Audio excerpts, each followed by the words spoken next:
A major winter storm pummeled parts of the southeast today, leaving tens of thousands of people without power and making travel nearly impossible in several states. This is drone video out of Raleigh, North Carolina, where the state's governor said some areas have up to a foot of snow. As Meg Oliver reports for WJZ, parts of the state are expected to see even more snowfall through tomorrow.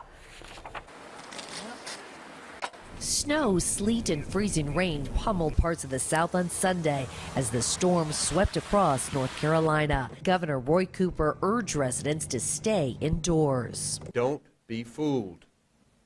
This storm is treacherous. Since midnight, the State Highway Patrol has responded to more than 500 accidents. By Sunday morning, the pre-winter storm left more than 170,000 households without power, and a state of emergency was declared in 18 North Carolina counties. Doesn't feel like fall. The heaviest snow fell in areas around Asheville, North Carolina, with more than a foot of snow here in the mountains. The biggest concern now is ice making roads even more dangerous. Governor Cooper says the priority is clearing about 5,000 miles of roads and highways around the state. What were the driving conditions like last night? Terrible, terrible. That's why we had to pull over. I just called my work and told him, and he's like, well, you guys got to keep moving when it's snowing. I'm like, we couldn't. There's no way. In Greensboro, North Carolina, heavy snow stranded trucks and cars and shut down major sections of highways. The storm has forced airlines to delay or cancel thousands of flights in the southeast. It has also hit parts of southern Virginia, Louisiana, and Texas. The National Weather Service said a prolonged period of snow would last in the region until Monday. Meg Oliver, CBS News, Ridgecrest, North Carolina.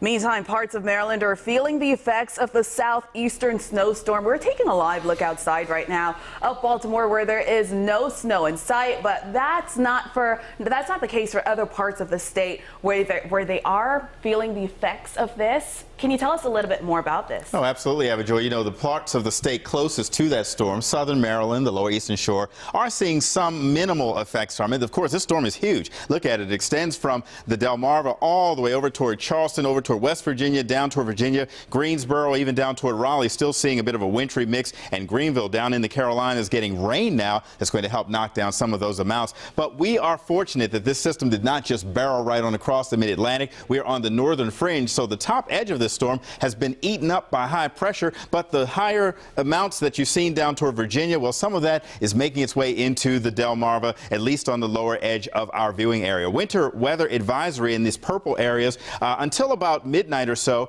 Now, because the storm is going to be moving off to the east, the last areas to see this will be over toward Wicomico County.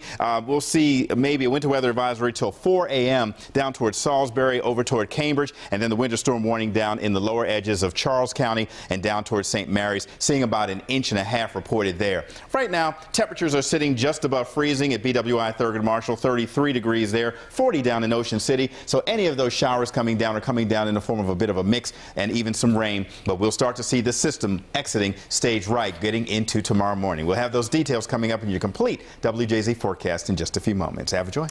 And remember to download WJZ's weather app to keep track of our changing weather. Get hourly, daily, and extended forecasts, plus severe weather warnings. Just search WJZ Weather and get our app.